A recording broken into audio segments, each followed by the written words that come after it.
ಸ್ನೇಹಿತರೆ, 1ನೇ ತಾರೀಕು ಬಳ್ಳಾರಿಯಲ್ಲಿ ನಡೆದಂತಹ ಘಟನೆಯನ್ನು ತಾವೆಲ್ಲರೂ ಕೂಡ ಮಾಧ್ಯಮದಲ್ಲಿ ನೋಡಿದ್ದೀರಿ.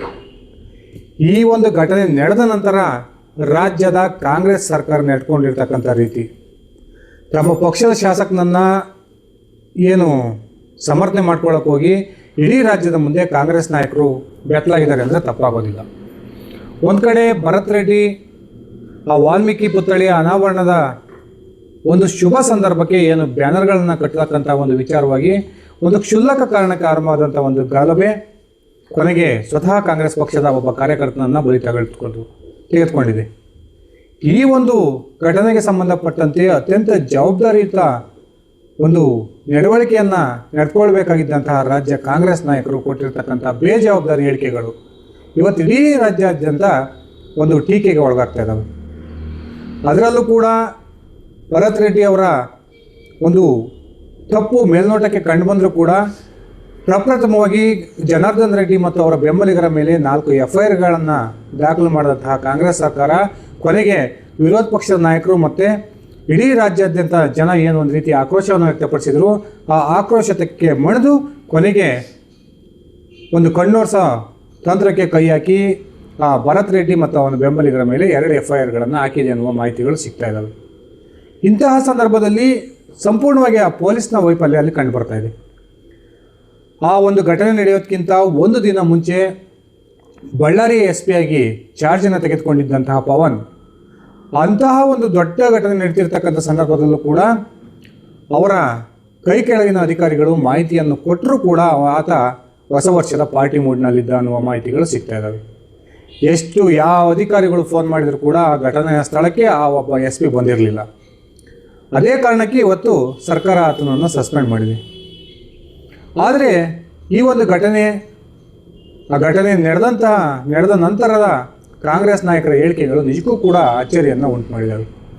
ಬನ್ನಿ ಸ್ನೇಹಿತರೆ, ನಿಜಕ್ಕೂ ಕೂಡ ಈ ಘಟನೆ ಎಂದಿರ್ತಕ್ಕಂಥ ಒಂದು ಪ್ರಮುಖ ಕಾರಣ ಏನು, ಆ ಘಟನೆಯ ನಂತರದ ಕಾಂಗ್ರೆಸ್ ನಾಯಕರು ಕೊಟ್ಟಿರ್ತಕ್ಕಂಥ ಬೇಜವಾಬ್ದಾರಿ ಹೇಳಿಕೆಗಳೇನು ಒಂದ್ಸರಿ ವಿವರಿಸ್ತಾ ಹೋಗ್ತೀನಿ. ಅದಕ್ಕಿಂತ ಮುಂಚೆ ನೀವಿನ್ನು ನನ್ನ ITKM ಅಂತ ಯೂಟ್ಯೂಬ್ ಚಾನಲ್ಗೆ ಸಬ್ಸ್ಕ್ರೈಬ್ ಮಾಡ್ಕೊಂಡಿಲ್ಲ ಅಂದರೆ ದಯವಿಟ್ಟು ಸಬ್ಸ್ಕ್ರೈಬ್ ಮಾಡಿಕೊಂಡು ಬೆಲ್ ಬಟನ್ನ ಕ್ಲಿಕ್ ಮಾಡಿ.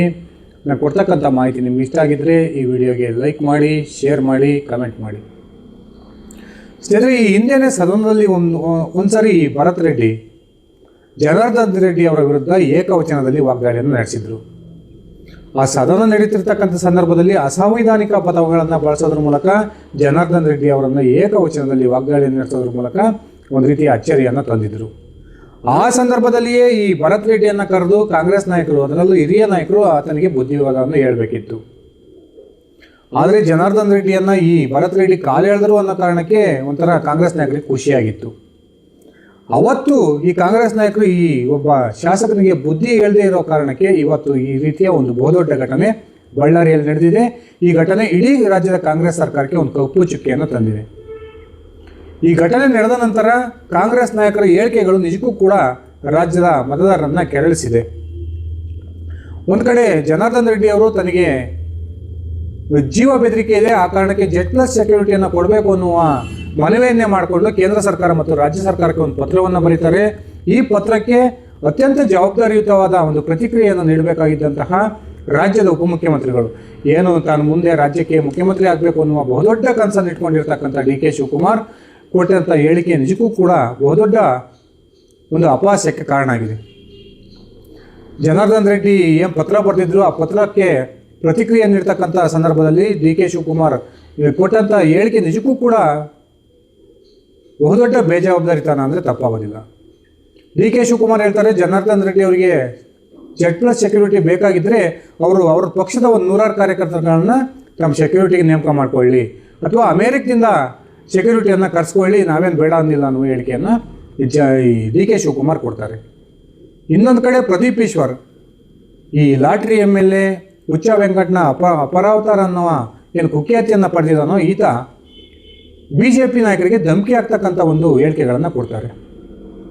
ಅಲ್ಲಿ ಕಾಂಗ್ರೆಸ್ನ ಒಬ್ಬ ಕಾರ್ಯಕರ್ತ ರಾಜಶೇಖರ ರೆಡ್ಡಿ ಅಂತ ಅನ್ನೋನೇನು ಹತ್ಯೆಯಾಗಿದೆ. ಆ ಹತ್ಯೆಗೆ ಪ್ರಮುಖ ಕಾರಣ BJP ನಾಯಕರು ಅನ್ನುವ ಬೇಜವಾಬ್ದಾರಿ ಹೇಳಿಕೆಯನ್ನು ಕೊಡೋದ್ರ ಮೂಲಕ ಈ ಕಾಂಗ್ರೆಸ್ ನಾಯಕರಿಗೆ ಇರ್ತಕ್ಕಂಥ ಒಂದು ಬದ್ಧತೆ, ಬೇಜವಾಬ್ದಾರಿಯನ್ನು ರಾಜ್ಯದ ಜನರ ಮುಂದೆ ಅವರೇ ಬೆತ್ತಲು ಮಾಡ್ಕೊಳ್ತಾ ಇದ್ದಾರೆ. ಒಂದು ಕಡೆ ಸಿದ್ದರಾಮಯ್ಯನವರು ಈ ಘಟನೆ ನಡೆದಂಥ ಸಂದರ್ಭದಲ್ಲಿ ಪತ್ರಿಕಾ ಮಾಧ್ಯಮ ಮಿತ್ರರೊಂದಿಗೆ ಮಾತನಾಡಿದಂಥ ಸಂದರ್ಭದಲ್ಲಿ ಈ ಗುಂಡು ಯಾವ ಕಡೆಯಿಂದ ಹಾರಿದೆ ಅನ್ನೋದನ್ನು ಇನ್ನೂ ಕೂಡ ಸ್ಪಷ್ಟ ಆಗಬೇಕು ಅನ್ನುವ ಒಂದು ಹೇಳಿಕೆಯನ್ನು ಕೊಟ್ಟಿದ್ದರು. ಅದು BJP ಬೆಂಬಲಿಗರಿಂದ ಹಾರಿರ್ತಕ್ಕಂಥ ಗುಂಡು ಅಥವಾ ಕಾಂಗ್ರೆಸ್ ಬೆಂಬಲಿಗರಿಂದ ಹಾರಿರ್ತಕ್ಕಂಥ ಗುಂಡು ಅನ್ನೋ ಹೇಳಿಕೆಯನ್ನು ಕೊಟ್ಟಿದ್ದರು. ಈಗಾಗಲೇ ಈ ಒಂದು ಹತ್ಯೆಗೆ ಸಂಬಂಧಪಟ್ಟಂತೆ ಶೂಟೌಟ್ಗೆ ಸಂಬಂಧಪಟ್ಟಂತೆ ಒಂದು FSL ವರದಿ ಕೂಡ ನಿನ್ನೆ ಬಂದಿದೆ.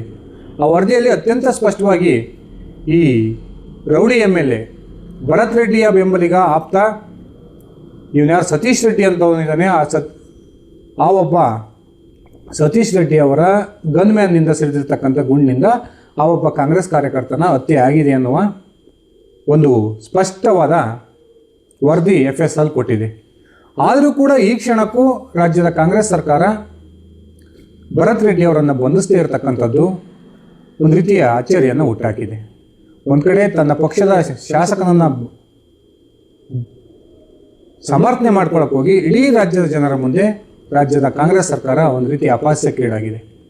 ಒಂದು ಕಡೆ ವಿರೋಧ ಪಕ್ಷದ ನಾಯಕರು ಈಗಾಗಲೇ ಒಂದು ವೇಳೆ ಭರತ್ ರೆಡ್ಡಿ ಅವರನ್ನು ಬಂಧನ ಮಾಡದೆ ಹೋದರೆ ಬಳ್ಳಾರಿಯಿಂದ ಏನು ಬೆಂಗಳೂರಿಗೂ ಪಾದಯಾತ್ರೆಯನ್ನು ಮಾಡ್ತೀವಿ ಅನ್ನುವ ಘೋಷಣೆಯನ್ನು ಮಾಡಿದರೆ ಈ ಪಾದಯಾತ್ರೆ ಕಾಂಗ್ರೆಸ್ಗೆ ಬಹುತೇಕ ರಾಜಕೀಯವಾಗಿ ಬಹುದೊಡ್ಡ ತಿರುಗುಬಾಣ ಆಗ್ಬೋದು ಅನ್ನುವ ಒಂದು ಸುದ್ದಿಗಳು ಕೂಡ ಹರಿದಾಡ್ತಾ ಇದ್ದಾವೆ. ಈ ಹಿಂದೆ ಅತ್ಯಂತ ಶಾಂತವಾಗಿದ್ದಂತಹ ಕರ್ನಾಟಕದಲ್ಲಿ ಆಂಧ್ರ ಮಾದರಿಯ ರಕ್ತ ಚರಿತ್ರೆಯ ಒಂದು ರಾಜಕಾರಣವನ್ನು ತರತಕ್ಕಂಥ ಒಂದು ಪ್ರಯತ್ನವನ್ನು ಏನು ಈ ಭರತ್ ರೆಡ್ಡಿ ಮತ್ತು ಆತನ ಬೆಂಬಲಿಗರು ಮಾಡ್ತಾ ಇದ್ದಾರೆ, ನಿಜಕ್ಕೂ ಕೂಡ ಇದು ಕರ್ನಾಟಕದಲ್ಲಿ ಉತ್ತಮವಾದ ಬೆಳವಣಿಗೆ ಅಲ್ಲ.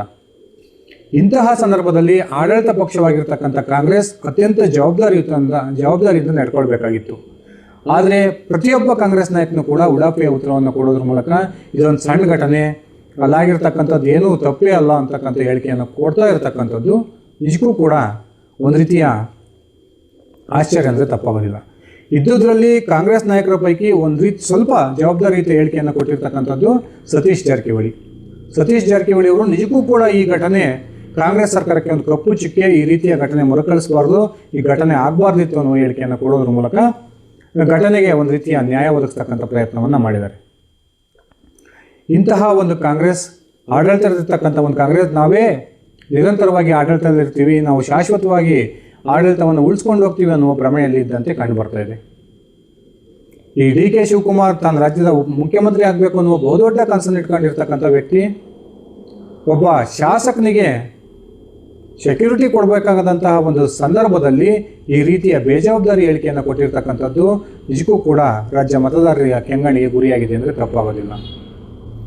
ಈ ಬಳ್ಳಾರಿಯ ಒಂದು ಘಟನೆ ಈಗ ರಾಜ್ಯದ ವಿರೋಧ ಪಕ್ಷವಾಗಿರ್ತಕ್ಕಂಥ BJP ಮತ್ತು JDSಗೆ ಬಹುದೊಡ್ಡ ರಾಜಕೀಯ ಅಸ್ತ್ರವನ್ನು ಕೊಟ್ಟಿದೆ.